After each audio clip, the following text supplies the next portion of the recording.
আমাদের ডোমসার বাজার হাজার বছরের পুরাতন ঐতিহ্যবাহী আমাগো ডোমসার বাজার, যার এক প্রান্ত থেকে অপর প্রান্তে যাইতে প্রায় 10 মিনিট সময় লাগে। এইটা এমন একটা বাজার যেখানে শরীয়তপুর, মুন্সিরহাট, চিকুন্দি, লাউখোলা, গঙ্গনগর ইত্যাদি অনেকগুলি জায়গায় যাওয়ার রাস্তা একত্রিত করছে। এই সমস্ত জায়গা থেকে বিভিন্ন মানুষ তাদের প্রয়োজনীয় জিনিসপত্র এইখানে কেনা বেচা করতে আসে। কি নেই এই বাজারে? মুসি নাপিত থেকে শুরু করে বাঘের দুধটাও যেন খুঁজলে পাওয়া যাবে এই বাজারে। হাজারো দোকান নিয়ে হাজার বছর আগে গঠিত ডোমসার বাজার। ডোমসার বাজারের সবচেয়ে পুরাতন দোকান হইল দিলীপ স্টোর, যারা এই বাজারে প্রায় 100 বছর যাবত দোকানদারি করছে। ডোমসার বাজারের সবচেয়ে পুরাতন একটা দোকান হচ্ছে এই দিলীপ স্টোর, যেটা প্রায় 100 বছর যাবত এইখানে আছে।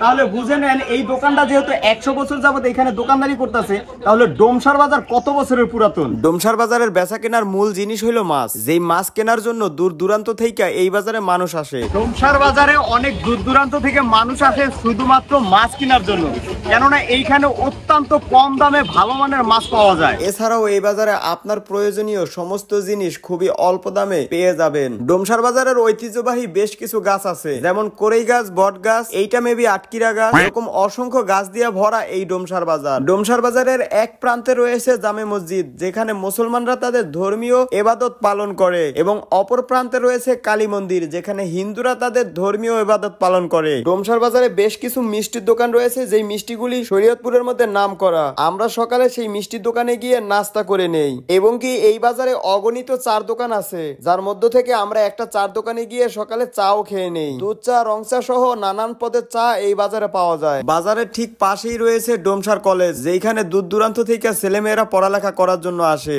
কলেজের একই আঙ্গিনার মধ্যে প্রাইমারি স্কুল, হাই স্কুল এবং কলেজ। আপনারা যদি এই কলেজ সম্পর্কে ভিডিও দেখতে চান তাহলে কমেন্ট করে যাবেন। আজকে যেহেতু বাজার নিয়ে ভিডিও, তাই আমরা কলেজ রেখে বাজারে চলে আসি। ডোমসার বাজার এমন একটা বাজার, যেই বাজারের ইতিহাস তুলে ধরতে গেলে অনেক সময় লাগবে, তাই আমি অল্প সময়ের মধ্যে যতটুকু সম্ভব আপনাদেরকে জানানোর চেষ্টা করছি। যদি ডোমসার বাজারের ভিডিও ভালো লাগে তাহলে ভিডিওটা শেয়ার করে পেজটাতে ফলো করে দিবেন, এবং পরবর্তীতে শরীয়তপুরের কোন বাজার দেখতে চান অবশ্যই কমেন্ট করে জানাবেন।